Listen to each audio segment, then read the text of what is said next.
The mutants called Damar the Pretender, Weyoun the Dark Knight, Dukat the Dethroned King, and Zial the Princess. Weyoun uses the passive voice transitive, of course. Captain Sisko says that even if he knew with 100% certainty what was going to happen, he would not ask an entire generation of people to voluntarily give up their freedom. Hello, everybody, and welcome to The Seventh Rule with Cirroc Lofton. Good job. Hello. Thanks. My name is Ryan T. Husk. Today we're doing a review of Deep Space Nine, Season 6, Episode 9, Statistical Probabilities, story by Pam Pietroforte, and written by Renee Echevarria, directed by Anson Williams, and this was November 26th, 1997. Where were you? How you doing today, Cirroc? Doing very good. Doing very well. Yeah. The reason we laughed at the beginning there was because that was my second take. That was like just a giant mouthful of words, and in the middle of it, I was like, man, this is going to take forever. So the second time, I think I just kind of sped it up and got through it. You got through it. You did good. Yeah. You did good. Oh, thanks. Very nice. Yeah. So, boy, this is going to be a fun one to talk about, methinks. This is one I do remember from back in the day. I usually remember the last few seasons pretty clearly. And I remember this one because this one's kind of a break from the norm. And it feels like it's one of these bottle episodes that don't really affect future episodes, right? It does. But it definitely Initially. does. Yeah, but then it definitely raises the stakes and is very much interwoven into the overarching story of Deep Space Nine. Which I thought was very clever, their Yes. approach to weaving in the main overarching story into this singular episode. Very good weave, very good tie-in. When it started out, I was like, "What? Who are these people? Like, what is this episode? Who are these guys? Am I just a different alternate universe or something?" So it was funny because I think very rarely, if not ever, in the show have we seen the show start off with completely non-regular characters, right? Good point. All new characters in right in the beginning. I don't remember seeing that without at least one major star in the opening scene. Right. Of course, Bashir came in at the end, but right in the beginning, I was like, "Who are these people? Somebody explain what's going on. What did I miss? Am I on the wrong episode? Is this to be continued? Is this second half?" Yeah, a little bit of that was going on. But I did like the episode. I thought this guy who played Jack, the kind of neurotic actor in the beginning in the opening scene. Yeah. That guy. Yeah, if he did that I was watching him do his performance in the opening scene, and I was thinking, I know he did that during the audition. Yeah, I was thinking the same. And as an actor, you know how it is when you go into the audition room, and if you have that one little thing that separates you from everybody else, that for example, this neurotic tick that he had, I thought it added so much to the delivery, to the performance. It just made him feel like he was written, which is this really kind of genius kind of character who's also kind of off. So I love that sound effect or whatever it is that he kind of added to the character. Yeah. And I wonder if, because clearly in the description, they kind of explain what he is when he's auditioning. And I wonder if he thought, I need to give myself a tick, something, whether it's a scratch, whether it's a this and yeah, like you're saying, the people that are casting, they always say the same thing, somebody that gives us something different or somebody that gives us something memorable. And so many times when you get a role and you say, if you get the chance to say, well, what, why did I get it? Or what did I do in the audition? They say something to the effect of, well, you're the one that gave us something different, and then it makes you think, God, that must be painful to sit through 20 people doing the same thing. But it's true. It's like when you see 20 people doing the same thing and one person does something different, you go, huh, even if it's not necessarily the right thing, it still makes Mhm. them stand out. And then you're like, well, I can work with this. I can coach them into what I'm envisioning. At least this person can do something different, you know? Yeah, and I have a couple of stories in that department. One is a friend of mine went on an audition, and he said that at a certain point during the scene, he he basically jumped on top of the casting director's desk and cleared off whatever was on the desk, threw it on the floor, and grabbed him by the And it collar. worked. It was a bold move, It but it is. was part of the scene. But that worked and got the person the job because it was just like so intense. They're grabbing the casting director's collar in their face and adding to the intensity of the moment. So those kinds of things, those kind of decisions as an actor can work for you. I'll Mhm. give you another example. After we did, well, kind of overlapping, but during the final year of Deep Space Nine, I went out for an audition for the Showtime show, The Hoop Life, which I eventually Yeah. booked and was starring in. But when I went out for that audition, I remember specifically bringing my basketball. Very And good. so I keep a basketball in my car, and as I was going up to the audition, I just said, hey, you know what? Let me bring my basketball with this, a Yeah. basketball show, right? So I come into the audition room dribbling a basketball, and I was the only person in the waiting room with a And basketball. everybody else is thinking, shit, I should have done that, Yeah. right? It seems so obvious once you see Right. it. Right. It seemed obvious once you see it. Yeah. And so it was the perfect prop. It just made it, just all blended together. I'm dribbling the ball. They can see my ball handling skills Yep. in the office. You can demonstrate that you can play. Plus, a lot of times, if you have something in your hands, it gives you something to focus on. It gives you something to focus your energy on. Mhm. Yeah. That was And brilliant. also, it was a brilliant move. I booked the job. It was great. And I said, wow, that basketball was the move. That was the move. I hope you still have your And lucky basketball. I still have it. Nice. And so those are the kinds of just decisions, that are choices that you make as an actor before you go into the room. It could be what you wear. It could be making the choice to put on a police officer's outfit if you're going out for something like Sure. that. Just that little extra bit could make the difference between you getting the job and not, because you walk in there and you're already looking for the part. They're like, oh well, Mhm. he's ready to go. So I thought about this particular actor. His name is Tim Ransom, and he played this Jack character, and I thought he did a fantastic job. So I just wanted to Definitely. make sure we give him his credit. Yeah. That's cool. I want to throw out a couple more examples too. And I know some people are at home are like, but what about if we're not actors or directors or producers? How does this help us? Well, use this in life. If you are trying to get a significant other and you're in a big group of people, what do they say? You need to stand out in a crowd. You need to say something different or be noticed. Some people call it pickup lines. Some people call it, be yourself. I mean, whatever it is, you just, use this in life. But when I was holding auditions for a production, I remember the person that we cast for one of those productions. He actually, and this actually kind of annoyed me, but it did make him stand out, and it gave him a better performance. It was supposed to be a romantic comedy, and he was supposed to be like asking out a girl or whatever, right? And it was like he hands the girl flowers and does whatever. He turned the sides are like the script, whatever the lines, he turned those into like a bouquet. Like he rolled up the paper and held them like the bouquet. And he used this as like a prop and this and that. And it worked for the performance. But I was annoyed because I'm like, hey, dude, we didn't print out a lot of these sides, man. Now that one's ruined and other people that are so sometimes you're actually screwing over the other people that are auditioning, but it's a dog eat dog world, right?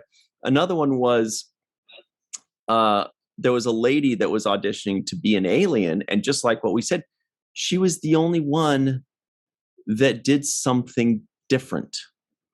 Everybody else was trying to be like this magnanimous alien and whatever like that. And she took it in a comedic direction. She just acted like a weirdo, and they're like, okay, cool. One that I did was when I was auditioning, And there was this one line where he's supposed to play like, it's gonna be a tough one to believe that I could audition for this, but it was supposed to be like the douchey guy at the office, like the guy that says, I know, like, the guy that's like in the office building that's just like, oh, that's Henry or whatever. And there was just one line where somebody says like, oh, do you want some donuts? And the line was sprinkles, cool, right? And I harnessed my inner Kramer and was like, oh, sprinkles, cool, and tried to make it like, boy, oh boy, hey, I don't remember exactly what I did, but they're like, that's what they said. They said, you got the role because you gave us something different. Everybody else read that line straight. They gave nothing to it. And they're like, we tried to write a comedic line and nobody read it as comedy. You read it as comedy. There you go. Anyway, this guy clearly did that. And now he's going to come on the show one day and be like, no, that was a director decision. And well, that's a good segue to the director, which is actually another person that I wanted to talk a little bit about. Yeah. Anson Williams. Very nice. And Anson Williams, I saw his name and I said, where have I seen this guy? And I never worked with him. Obviously, I'm not in this episode, but I never worked with him. But I looked him up and turns out he played on Happy Days, and he was Potsy on Happy Days for 10 years or so. So nice little segue there. Maybe he did give some direction to the actor and said, hey, add this little tick to it. But it seemed too ingrained in his performance that I think it's something that he brought to the table when he auditioned for this role. And it certainly made it work. He also, I remember seeing him a few times, and I don't remember if it was only in Star Trek. Obviously, Happy Days is what he's known for, but he also directed It's Only a Paper Moon. So we are going to see the second Deep Space Nine episode that he directed. Oh, wow. Soon in Aaron's favorite episode. That was his director. That was his guy. And he also directed 4 episodes of Voyager. But I think that's where I heard about it, was from Aaron talking about It's Only a Paper Moon, because I do remember talking about him as a director, and I don't remember how that situation came up. But that's pretty cool. Pretty interesting. Yeah. It's a little interesting tidbit there. Mm-hmm. But yeah, this episode really, I enjoyed it because it covered so many topics that I feel like, well, specifically the whole genetically engineered Bashir. I was like, okay, this is a Bashir episode. That was the first thing I wrote down. A plot Bashir, right? So we're gonna get Please into let that. there be a B plot. Yeah, and then I was thinking, I hope there's a B plot. And very cleverly, they brought in the Damar Wayun B plot, which I thought was just very well done. Yes. And then, of course, when you see Jeffrey Combs' name in the credits, you're like, okay, I'm going to get something great here. Get your popcorn ready. Yeah, get your popcorn ready. So I had my popcorn ready. I was expecting it. Of course, Casey Biggs as well. When you see these guys, you're like, okay, this is going to be good. They have certain gravitas to their performance. So I enjoyed the whole flow of it. Yeah, and I thought that's what saved this episode, because I remember sometimes this happens in Star Trek where I start to watch an episode, and when it first starts, I kind of like, I remember back in the day, oh, it's a Bajoran politics episode, and me going like, oh man, I want to see the Dominions and battles and all that. Yet by the end of the episode, I found myself entertained and invested in the episode, because they figured out a way to make it important to us, whether it's, Kira's, emotional journey, or whether it has political implications, or they raise the stakes. In this case, they did that too, because I remember when I first saw it way back in the day going like, what is this? I don't care about these guys. They're kind of annoying and weird. And that's not why I watched this show. And again, when it came on, I was like, oh yeah, I remember these guys, it's kind of 50-50 for me. Right. But they found a way, they raised the stakes. Now it's about, holy shit, 900 billion people are going to die. We're going to lose to the Dominion. these guys are faced with the dilemma of, hey, if we just go betray the Federation, then only 2 billion people will die and the Federation will lose immediately and it'll save a ton of lives. And all these things like make sense and we get it. And it does have important implications. The stakes are raised. We get Damar and Wei Yun coming. Suddenly, it's a good episode, right? Suddenly it all works. It's all interesting and we're emotionally invested in it.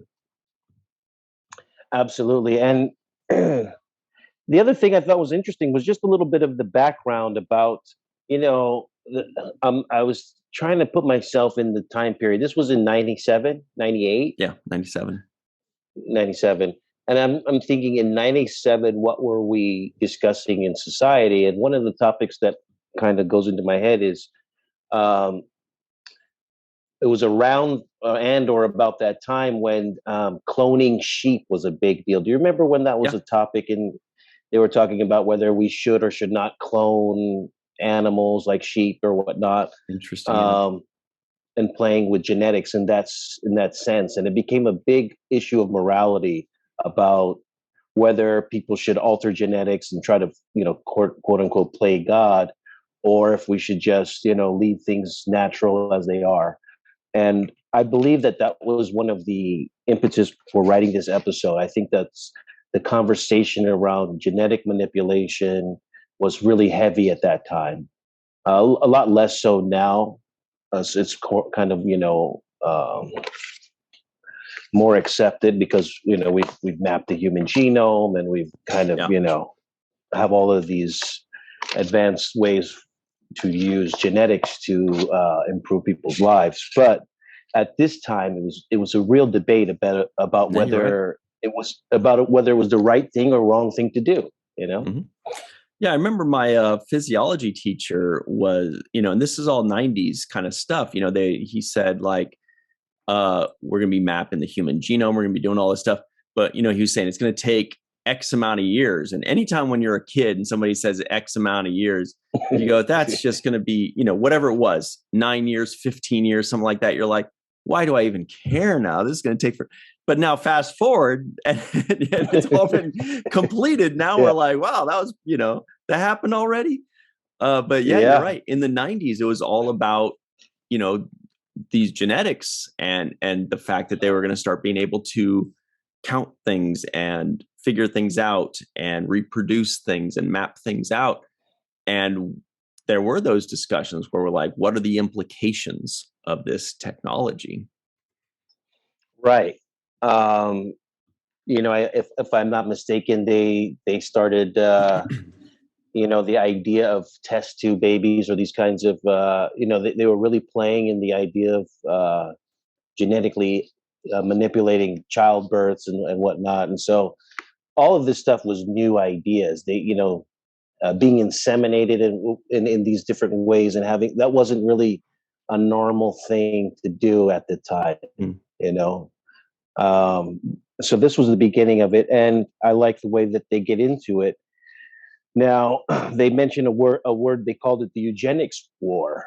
Yeah, I thought that was interesting, and of course, I had to look back up into the eugenics history, and a lot of the eugenics was discredited, especially heavily after the Nazis used it in World War II. So there was a push to use it, and then there was a push against it and blowback against it because of how it was used improperly. So very good topics and subject matter, which is why, once again, I think the writers show their level of awareness of world events and current events to be able to incorporate it all into these kinds of episodes. I thought it's fantastic.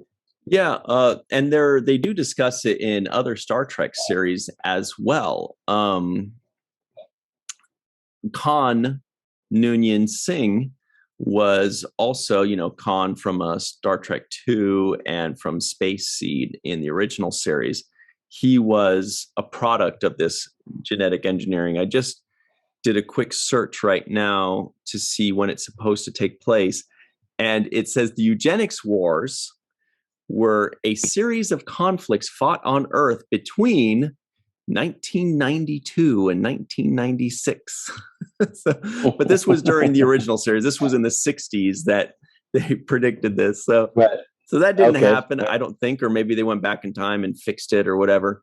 But then also there's a lot more that's covered in Enterprise as well. I don't remember too much of the specifics, but I remember there's these augments, is what they called them, and things like that. But yeah, so it's been covered in a couple other things too. So as soon as they said the Eugenics War, my ears perked up. I was like, oh, that's right. But that's it. They didn't mention anything about it beyond that.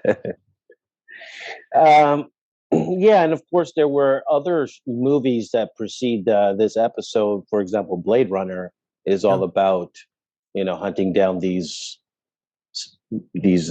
mutants, quote unquote, right? And so there was always some kind of, we were headed in the direction of the thought of genetically engineering and modifying people and cyborgs. Terminator obviously dealt with the cyborg issue, and so there was a lot of interest in that department. So this is just another way to deal with it, but I thought they dealt with it in a more practical way, as far as not making it so much about that, but taking that as the baseline of this story, and then making it about the Dominion and them being smart enough, these whiz kids that are able to calculate all these probabilities. So definitely like the way they attack this particular issue and this subject matter.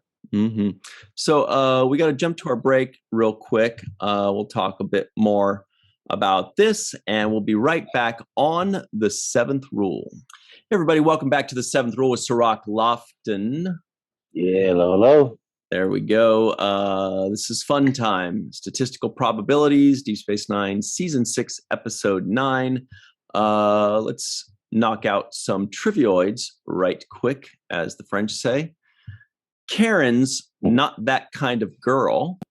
Jack can do a backflip. Patrick likes parties. And Serena did the right thing. Worf believes, maybe I should have just done that at the top. That was way smoother. Just those four. That was easier, right? Right, and that would have been a perfect little. Worf believes Bashir is an exception. There's the senior staff speculates about what Goldemar will say in his new speech. Karen thinks Damar doesn't sleep. The mutants call Damar the Pretender, Weyoun the Dark Knight, Dukat the Dethroned King, and Zial the Princess. Damar and Weyoun are on their way to Deep Space Nine. Weyoun uses the passive voice transitive. I had to rewind that a couple times. Patrick thinks the Dominion want the Cabral system. Chemistry was never Captain Sisko's strong suit. Feel you there, Captain. Chief O'Brien makes Patrick cry. That was a great scene. We should talk about that too. Yeah, I love Sisko that. says, even if I knew with 100% certainty what was going to happen, I wouldn't ask an entire generation of people to voluntarily give up their freedom. I almost went into an impression there. And Bashir loses at the Dabo wheel eventually. All right. Yeah. The scene with O'Brien was so cute when he comes in and he's recalibrating something or other, and they're like, and the guy's like, the thing's not even broken. He doesn't like us, and he totally calls out O'Brien on that because he just misses his friend and he was jealous.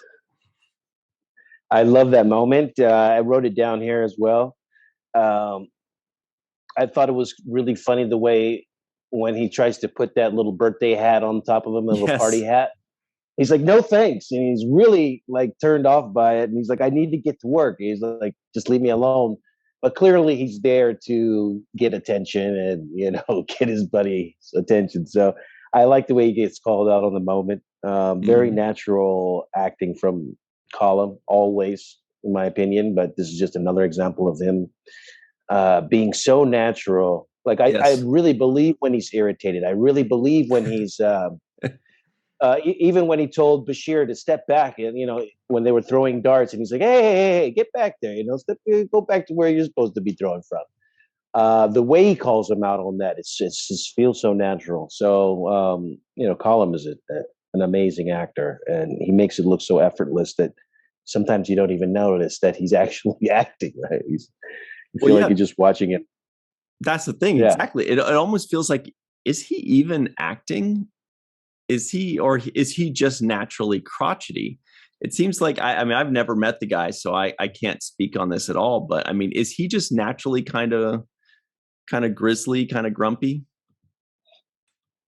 Uh, I'll take that as a yes. yeah, he's naturally honest and speaks, the truth. So he doesn't, pad or play with things that he's not really. If he doesn't like something, you'll know it right away. So I would say he's very honest and forthright. Yeah, because it doesn't seem like you say, it's like he's such a natural. It's like he could just deliver lines naturally, and you're like, O'Brien's grumpy, but maybe it's not O'Brien. Maybe it's just Column that's grumpy.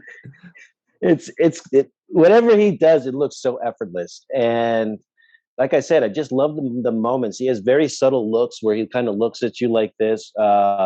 He did that with Bashir in the dart game. He kind of gave him a couple of looks here and there.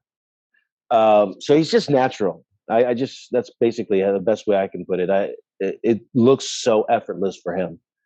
The other thing I wanted to mention was the scene where the whole crew is eating together and Bashir sitting there explaining.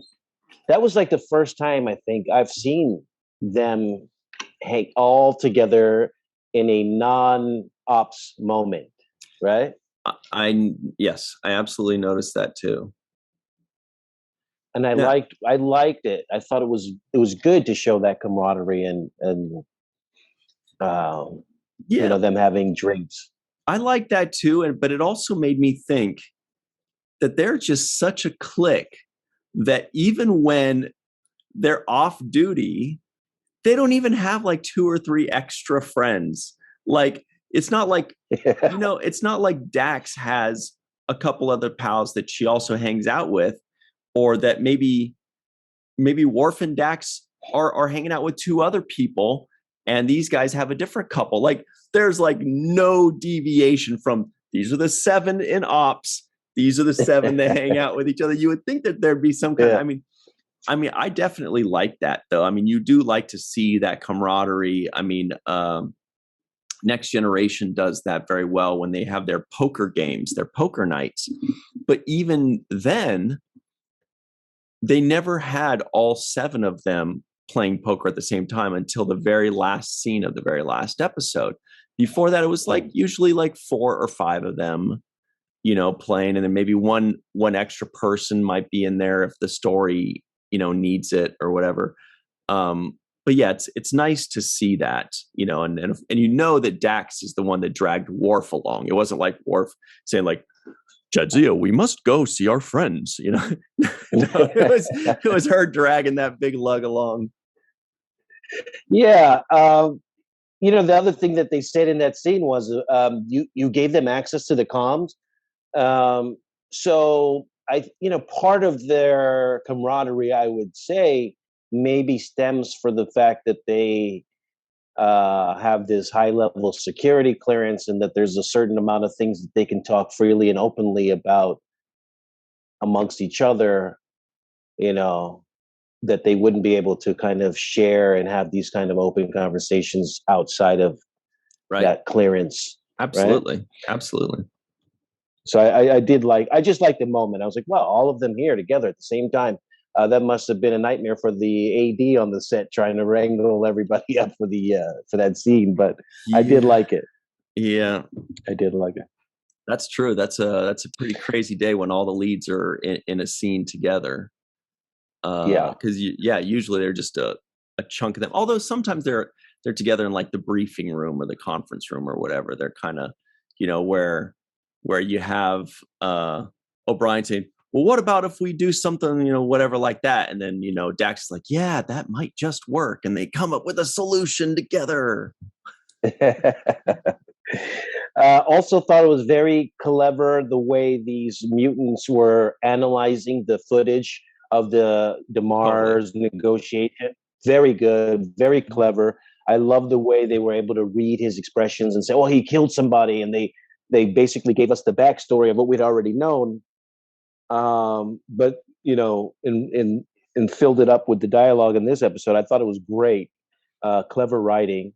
He's obviously being forced to say this. They were going through this analyzation of what he was saying. He doesn't want to be there. He killed somebody.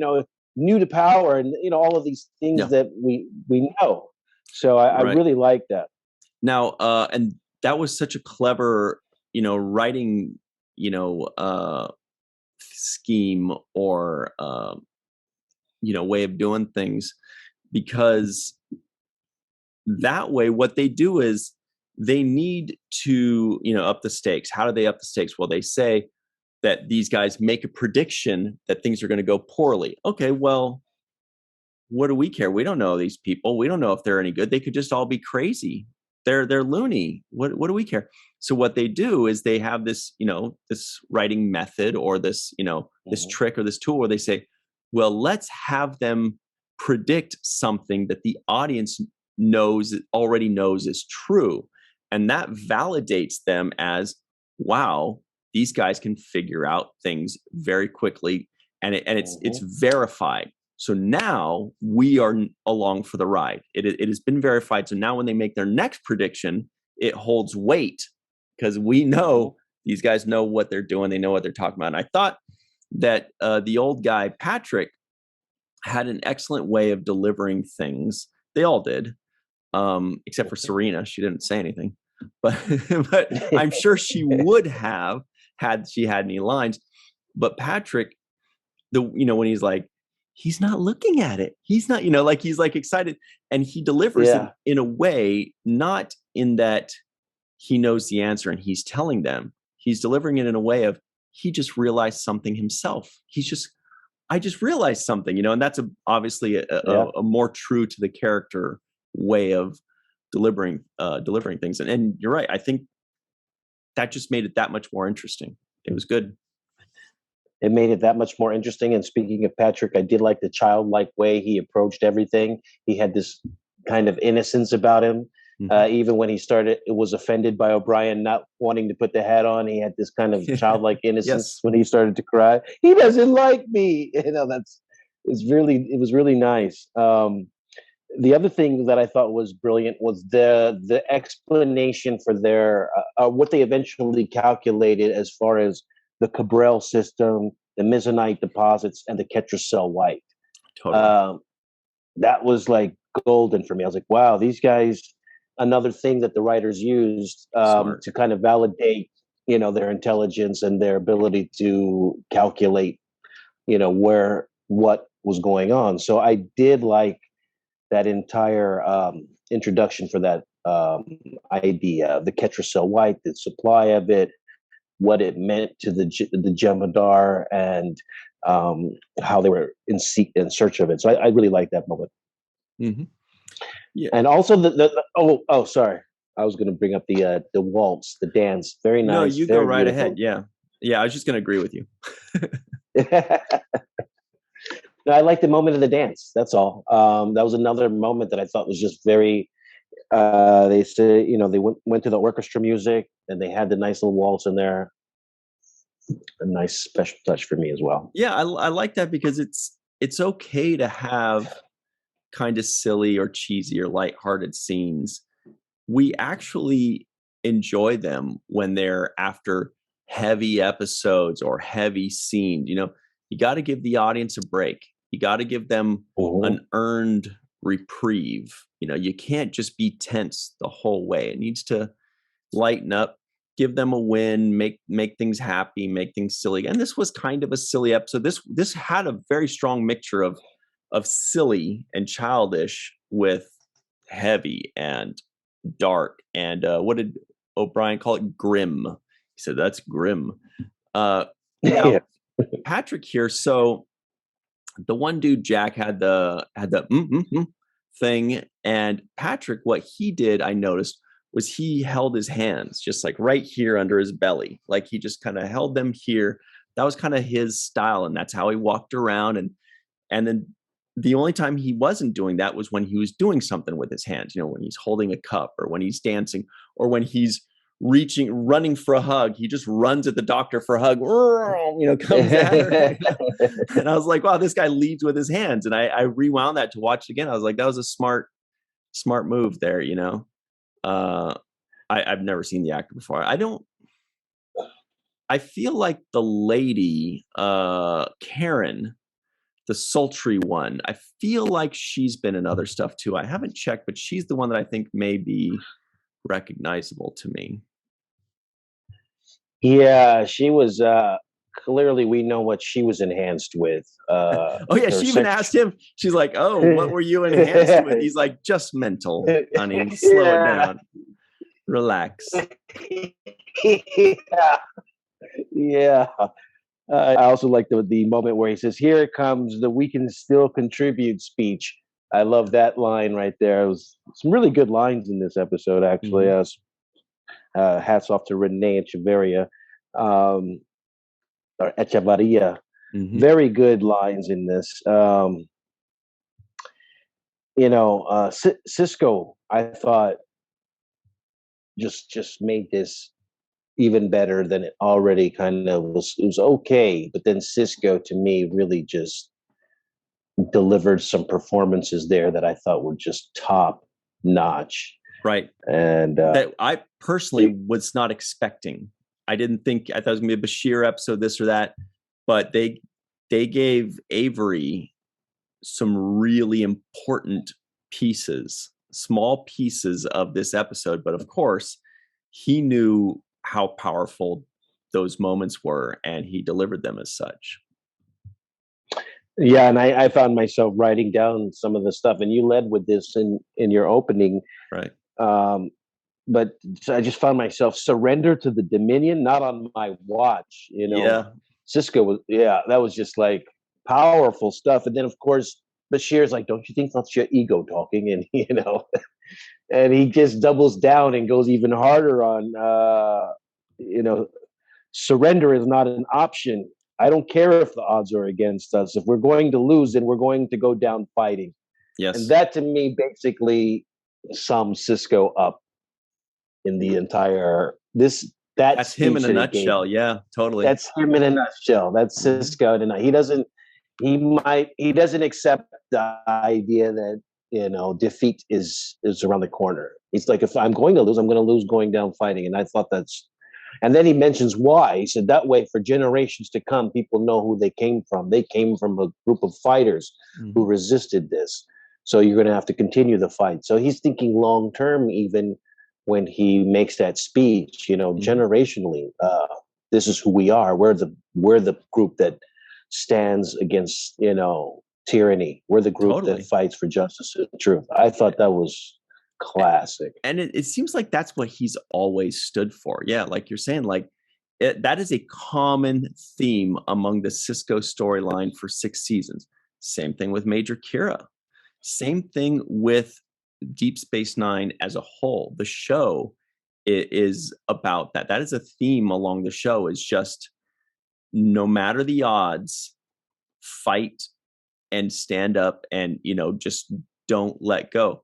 And I do think that another really good line that Sisko said, and I did write this one down, is he said, I might need your help on how to win this war, but I don't need your help on how to lose it. That's so funny because it's because you get caught up in it too. You're like, well, the guys are always right. They know what they're doing. We need to save a bunch of lives. I get it. I'm with you. I'm 100% with you. And it takes Sisko to give us a different perspective, and then O'Brien as well give us a different perspective for us to kind of snap ourselves out of it and say, oh yeah, what was I thinking? Like, it's not written in stone, and we don't need advice on how to, what's the better way to lose a war. No, you keep focusing on figuring out a way to win, not what's the best way to lose. Great stuff. Absolutely. It was great stuff. And and even the scene where O'Brien tells Bashir, he's like, maybe I'm just too stupid to, oh, that was good. To agree with. it was classic. He does one of those drop the mic moments and walks out of the shot, and I just thought that's a great moment because he's basically saying, you're running around here thinking you're smarter than everybody, and I guess I'm just a dummy who thinks that we shouldn't surrender and give up.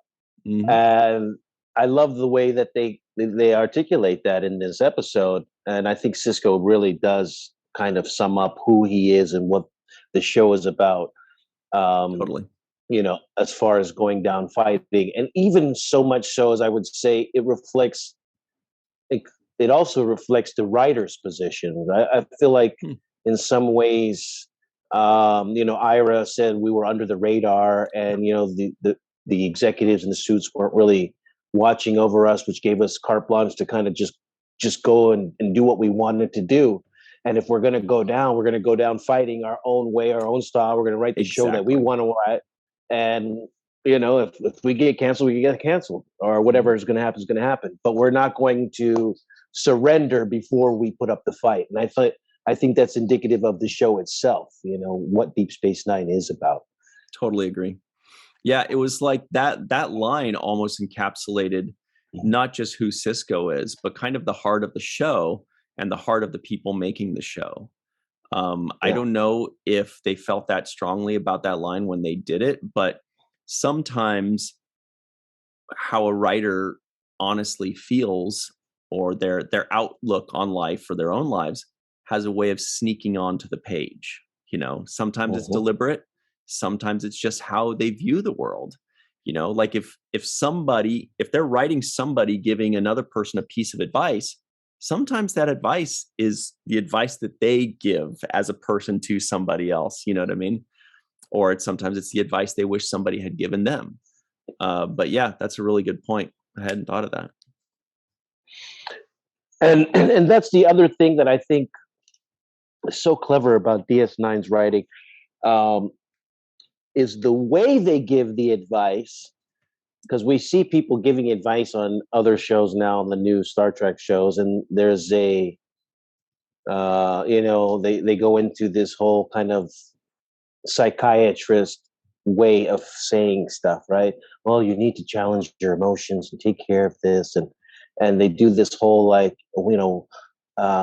is wiser to say nothing. They go through these philosophizing in these kinds of psychiatrist statements when they're going through these speeches. But what DS9 does is give you a more real interaction and conversation that would happen between two people. And for example, Quark and Bashir, when Bashir's at the bar and he's like, hey, we're all going to lose, it's all rigged, it's rigged against us, what's the point of even playing, you're going to lose. And Quark, instead of saying, in life one loses and one wins, and and they hug and they hug, and instead of saying it like that, they have a better way of saying it. And Quark's like, hey, keep it down, people are trying to have fun over here. Right. The way Deep Space Nine delivers things is two people that on the surface are at odds with each other, but then there's like an underlying understanding or respect between them. It's not O'Brien and Quark, saying how much they love each other. They're saying how much they hate each other, but there's a little bit of respect there. Even between best friends, Bashir and O'Brien, they're not talking like what people would automatically think are best friends, but it's much more realistic, because they're like, if you actually recorded how best friends talk to each other, they talk shit to each other. They razz each other. They don't come up and be like, hey, I love you, I miss you, all that. Sometimes maybe, but for the most part, we're sitting here being like, oh my God, you're so freaking ugly, right? Oh yeah, I'm ugly. Look at that hat. Or, you know what I mean? Like, but that's because that's where the real respect comes from when we get it. And Deep Space Nine does that really well. It looks real. It feels real. And the audience is smart enough to get it, to see what the feeling is under there. Absolutely. And that's what I feel is great about the show. The open and honest conversations. They have these moments like, like I mentioned earlier, where O'Brien tells Bashir, like, well, I'm not a genius like you are, but but this is how I see it. I see it like this, and I'm not willing to see it your way.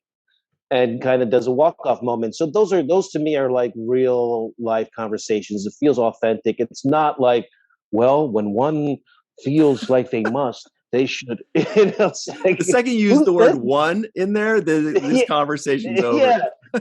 Yeah. Who says stuff like that? When one feels sad, they must always look to the stars and find the better. It's like, come on, man, just say what you feel, or if you don't like it, you don't like it. Be honest about the dialogue. And to me, what they do a very good job on DS9 is capturing dialogue that seems authentic, that seems like it is the way. Absolutely. And I feel like,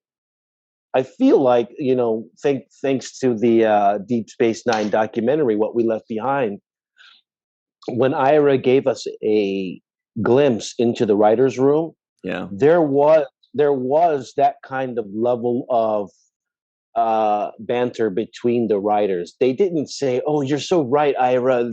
How smart of you to give us." They would just say, "I don't like that. I don't think that's not the way it works." He would do it like this, wouldn't he? Be like that? No. With the wiffle ball bat. So, yeah. So the honesty between them is seems to me also reflection of the honesty that the writers had between each other. They were not scared to tell each other that's a bad idea, or I would go in a different direction, or so the brutal honesty is always, for me, it seems like a reflection of what was going on in the writer's room, which was the tone that Ira was setting for for everybody in there.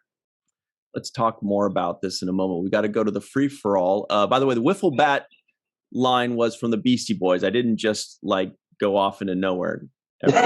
Most people are like, did he just say wiffle ball bat? What conversation did he think we were having here? But it's some people anyway. Special thanks to Carmen Shamwell, aka Skillet, TJ Jackson-Bey out in Missouri, Yvette Blackmon, Homer Freezy out somewhere in New Yeezy, Eve England out in Wales, Bill Victor Arucan. Dr. Anne-Marie Segal, Titus Mohler, Tim Baum, John Mann, Darlena Marie, Rex A. Wood, Dr. Mohamed Noor, Joe Balsarati, Tierney C. Diekman, and of course, above the sky, Dr. Susan V. Gruner. I don't know why I said above the sky. I just felt like really hammering that one home. Special thanks to her. Stick around. Here comes the free-for-all. Until then, always remember the seventh rule. Everybody, welcome back to the seventh rule. This is the free-for-all. It's party time. It's, Eve is festive. Melissa's festive. The rest of us are just a bunch of nerds. But we've got Dr. Sue Gruner here. Yay. Yay.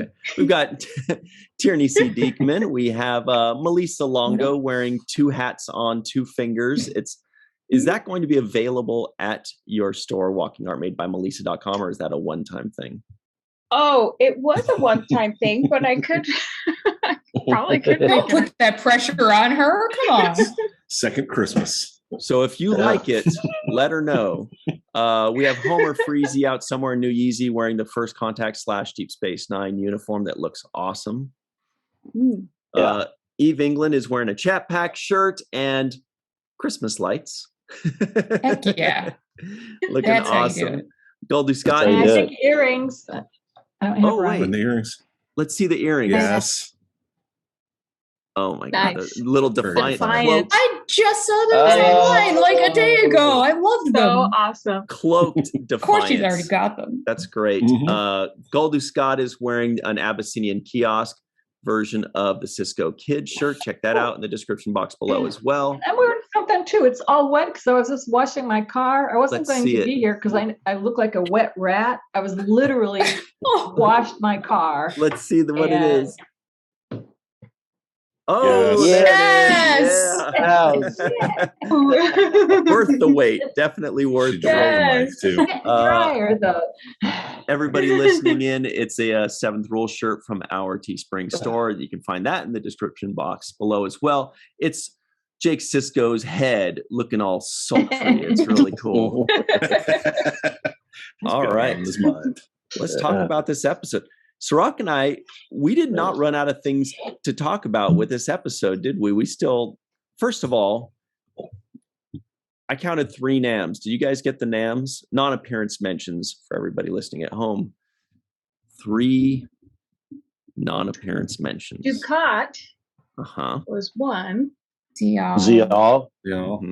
Hmm? R.I.P. They said something about O'Brien being married. Does that count? Yeah, someone said, Keiko. Yeah, he said my Keiko's not married. on he said your Yeah. wife. Somebody said your wife. So that's all it takes. No. Yeah, they count. They count. Homer doesn't say. But They then count. Bashir He also said- told Lauren that he's married too, so it was done twice. Yeah. He was inferred he was married, but I don't know if it's a name.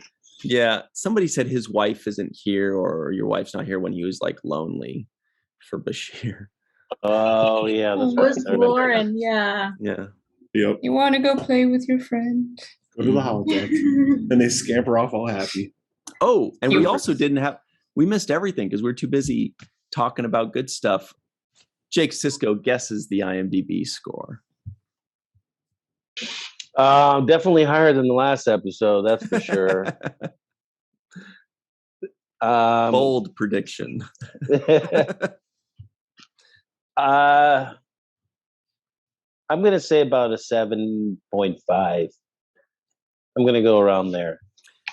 Does anybody else have a guess that didn't already see it? Eve's like, I checked. It's not a 10. It's not. It's not a 10. No. Showing off his Even skills if you- again. 7.6. Oh, well, close. I'm Wow. close. Pretty Wow. close. Yeah. On fire. And Yeah. that's higher than most people here would have given it, I think. When the consensus we were It- taking, a lot yeah. of people were saying naughty things about this episode. Mhm. Do tell. Do tell. When did that happen? You know, who was it? Was it Sue? Was it you that were saying that this one wasn't? I feel like it was. It's definitely not one of my faves, but I was reading I have it here, the IMDb thing. Easily one of the worst episodes of the entire series. That's just the beginning of the review of it. Oh no. Wow. That's the title. Wow. I love it when people rage rate. They're like, "One, it's the worst thing." No, it's not that bad. Calm down. It's not. People love raging though. They refuse to find positive things in anything. But we don't. Which, Homer, do you have any positive thoughts to share about this episode today? Yeah, I actually enjoyed it more than I thought I would Me upon too. the rewatch. so did I. I thought that Jack was a little over the top and a bit too much, I mean, I know what they're going for, and I would have liked a little bit more from Lauren and from the party guy behind you there. Party guy. It was a lot of fun. It actually brought up some issues as well about how people who are different or are feared are treated. So I like that aspect of it as well. Mhm. Yeah, very good. We didn't They touch on never that at changed all. their yeah. clothes. They're wearing the same outfits the whole damn time.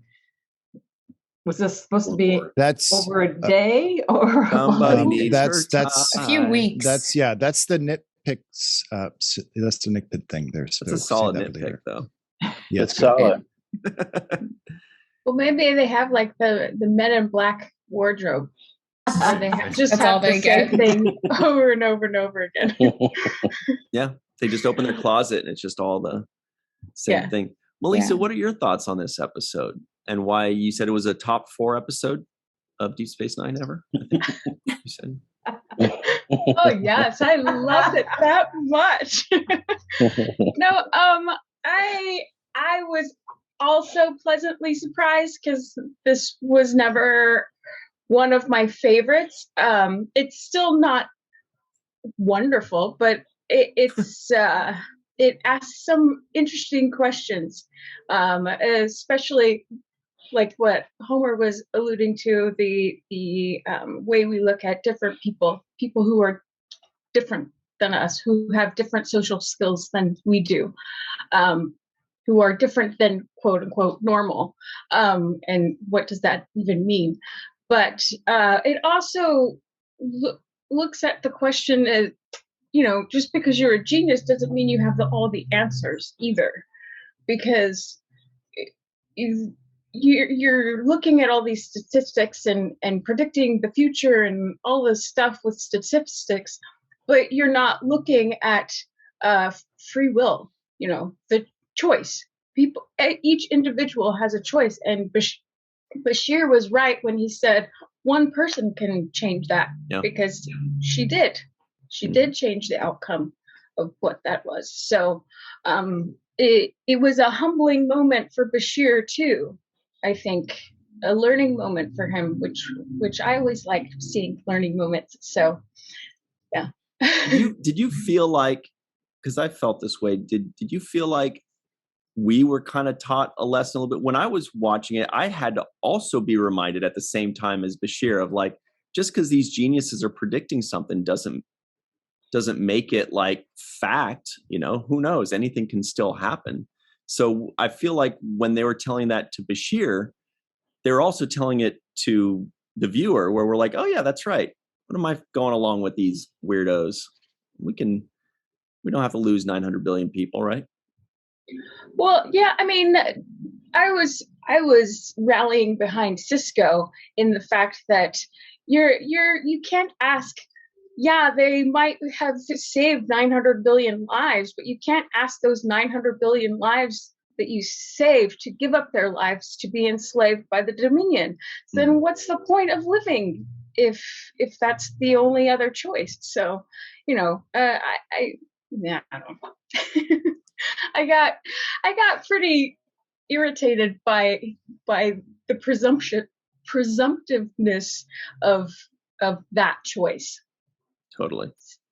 Yeah. Yeah. We covered that a bit, Cirroc, right? I mean, it's great stuff with Sisko. I mean, he only had like a couple scenes, but they were very good. Mm-hmm.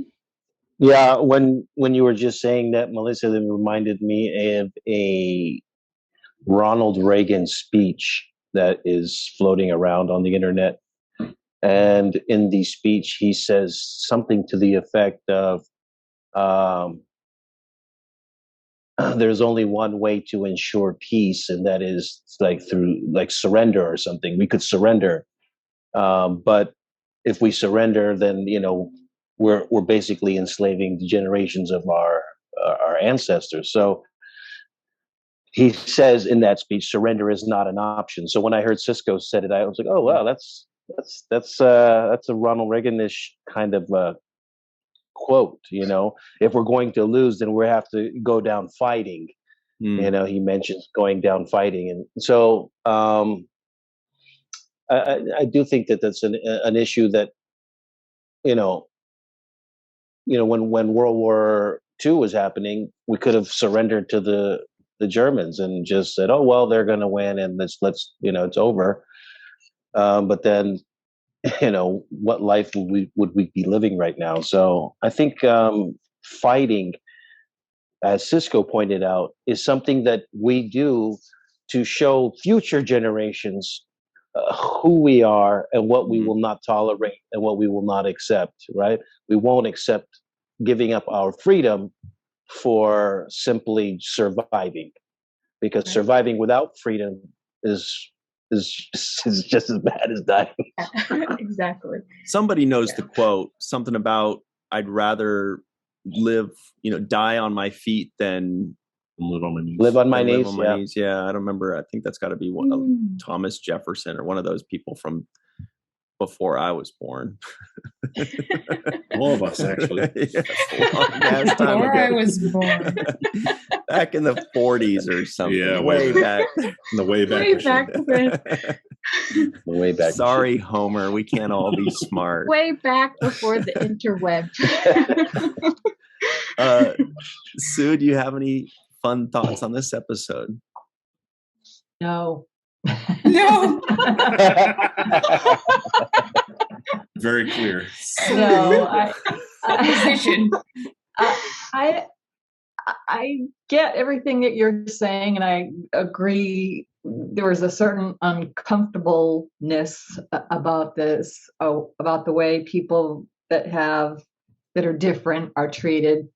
But guess I'm just looking at it at a different perspective. It's the same thing but different, if that makes any sense at all. Why were they kept in a what room was that in? Cargo why were bay. they not together? Why weren't they Yeah, in it's a cargo bay.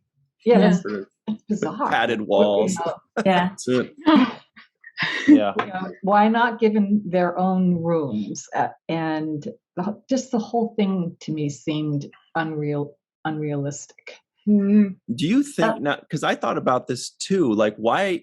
Like, is that kind of inhumane? They're like, oh, we've got 4 guests coming. Let's put them all in the same freaking room, not the same quarters, but different rooms, but one room. I'm like, are they just treating them like second-class citizens? But then in my own head canon, as the French say, I thought maybe the doctor told them, hey, they need to sleep in the same place. They don't like to be apart. They're attached to each other. Maybe it's something like that, to where they said, oh, we'll get 4 quarters. And they're like, oh, no. They freak out if they get, separated. What do you think? Then there was only one cot.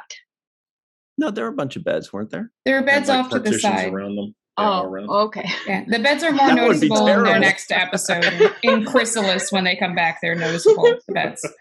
They do Lauren was actually. just hogging it.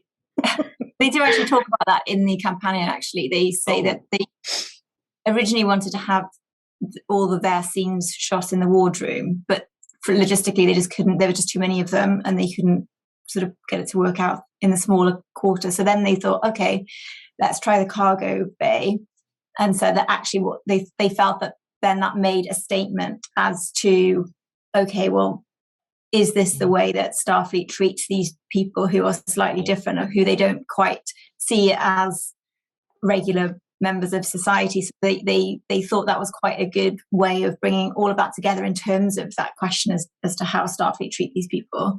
So it was, I think it was something that was done because of a practical reason, but then they try to work that into the way that they did it. And I think that sort of worked then with, that bit when Bashir is talking in the party about, where you need to be able to integrate and give these guys a chance to do regular activities, because they're just going stir crazy when they're just locked up.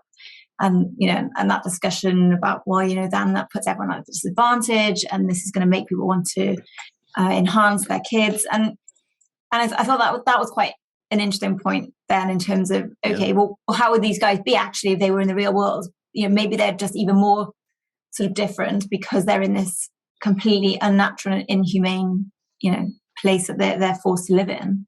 Mm-hmm. So it sounds like the in-universe explanation to the logistical situation is closer to what Sue was actually saying, which was they're just not treating them well. Yeah, exactly. They're just not as evolved in some areas as they'd like us to believe, and they still have some work to do, right, Sue? Yeah, no, I don't see that they're a danger to society or anything. I'm Jack. missing something, I guess. Jack. I don't get it. Yeah. Jack has no problem assaulting people, and that was And to break their neck. Yeah. Yeah. I actually put it in my notes. I had notes about this, which I was surprised. Going back, watching it, found a lot more to like about it, and a lot deeper, or perceived deeper meaning than I had initially connected with it. That at one point, Jack, he puts his rules of chewing with your mouth closed, societal rules of chewing with your mouth closed, as well as, don't open an airlock when there's someone inside of it, on the same equal plane of morality. And amongst other things, and like what Melissa was saying with the, just with the fighting of, trying to think of how to fully phrase this. Well, it's I'm stepping all over my own words and thoughts here. Taking notes is a bad idea. Get everything confused. The way that they make the calculations for what's going to happen. Do we save, 900 billion lives? Do we choose to surrender? Of course we don't want to surrender. I mean, this is the Federation, for God's sake, and this is the Dominion, and we want to fight. What's the point of living as captives to this, as opposed to just dying?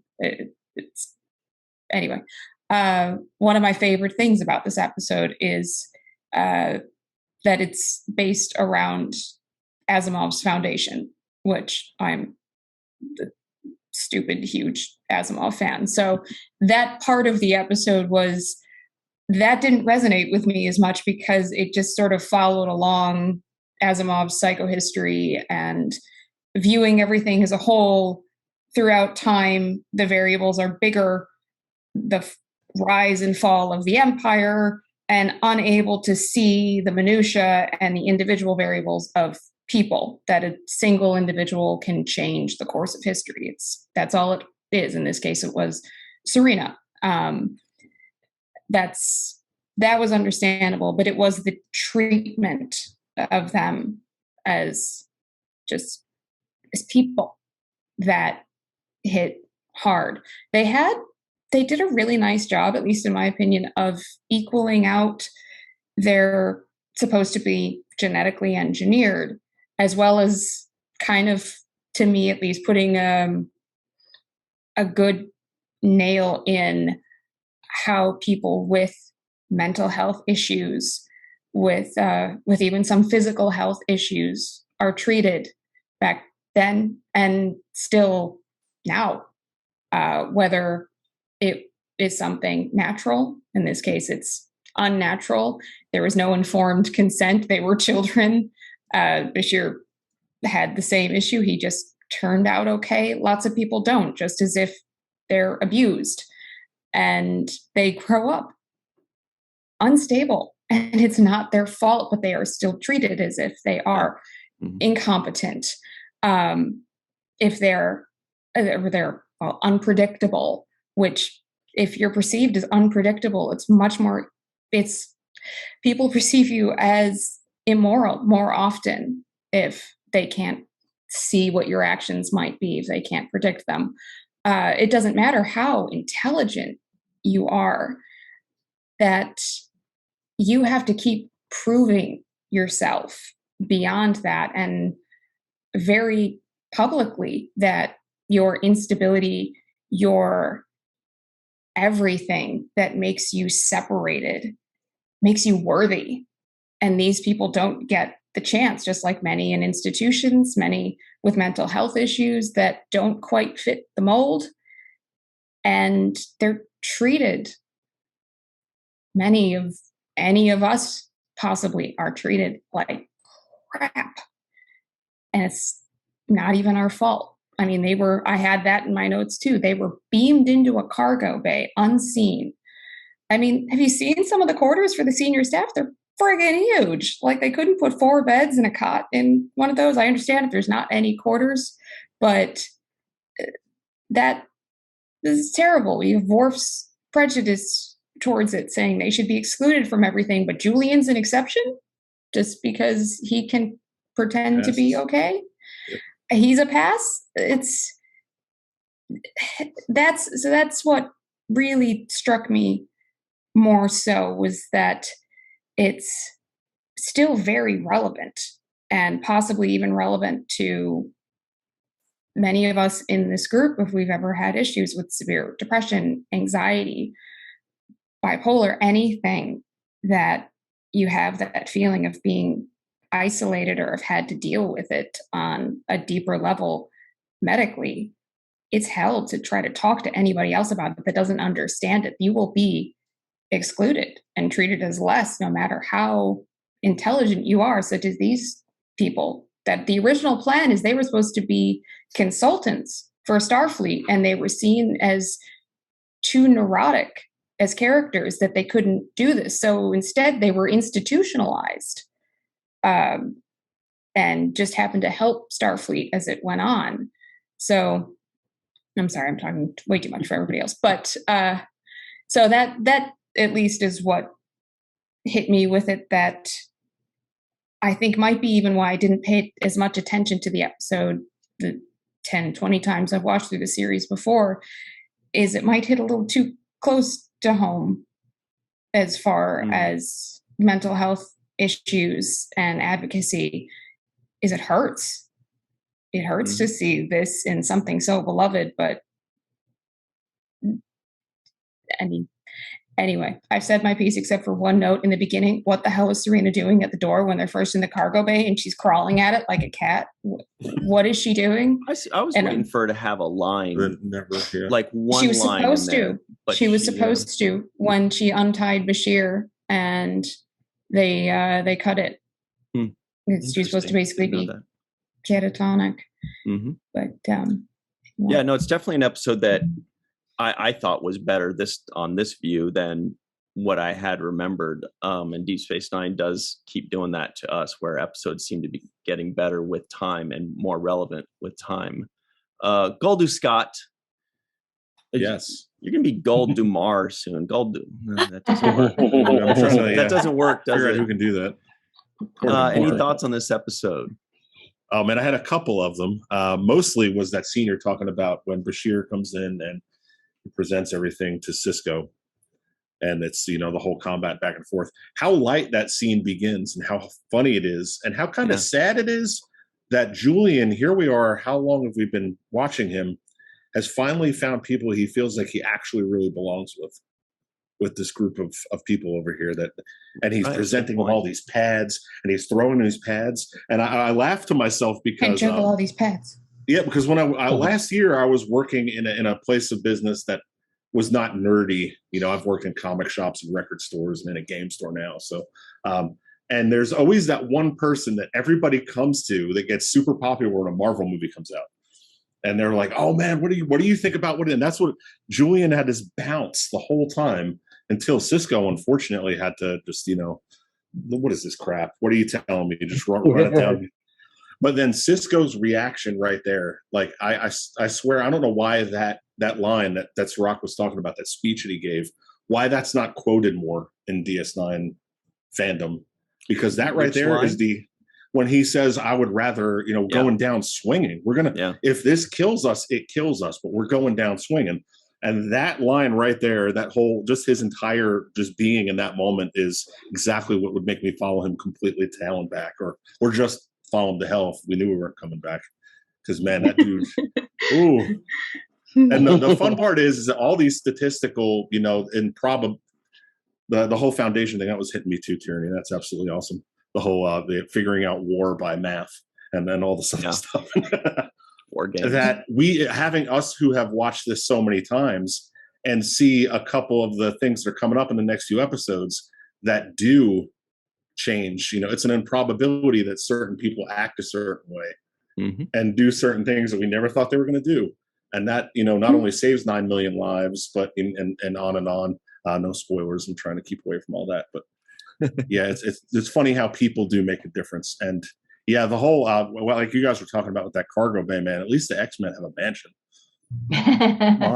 Yeah, they did use the word mutants, which made us think of X-Men, right? When they said mutants. Yeah.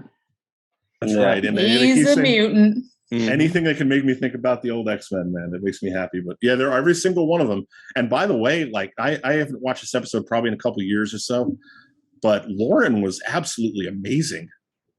She was like so magnificent and over the top.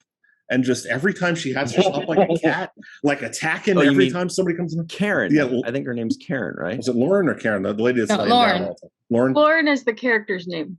Lauren. Hillary is the actress's name. She played the Benzite in the ship. What is the ship? Right. Correct. Lieutenant Hoya. Yeah. Completely, totally different character. Like you never would have thought if you hadn't looked it up. The voice. When I saw that she had played Lieutenant Hoya, you recognize the voice. But sorry to interrupt. She apparently they said, or she had said she wanted it to be very vavavoom for her character as Lauren, but with just a touch of Hannibal Lecter.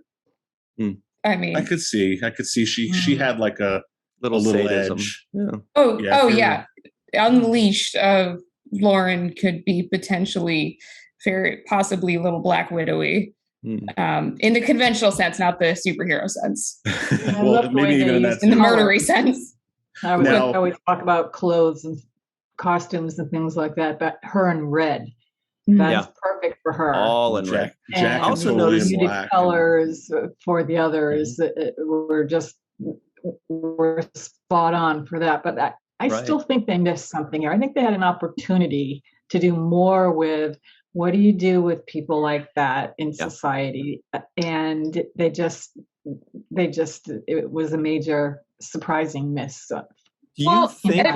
Oh, sorry. Go No, ahead. no, please. I was just That's going to it. say, do you think that maybe they missed that because they were trying to make it relevant to the Dominion War rather than keep it a bottle episode to where Maybe, yeah. they could have taken it in that angle? But maybe that's what it is. What were you saying, Melissa? Sorry. Well, I think it's a difficult subject to tackle because there is so much gray.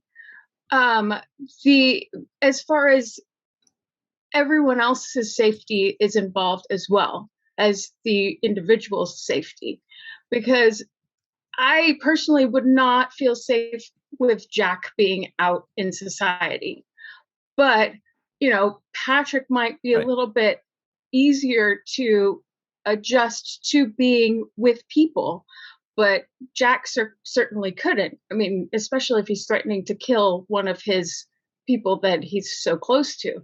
So there's so much gray in that, and it's kind of the same thing that you alluded to when Tierney, when you said he equated one minor thing with something much larger, so he couldn't see the variance in the two subjects. So, and I've met people like that, and they're kind of dangerous. So, but on the flip side, you can't treat all four of these people like Jack.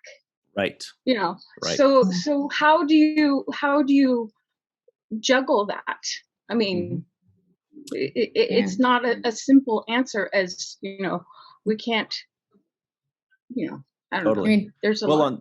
On that note, we do have to run, but now you guys know why we had so much to cover when we got to the prequel. There is a lot to cover. About half the stuff because there's so much there's actually more than I would have personally expected.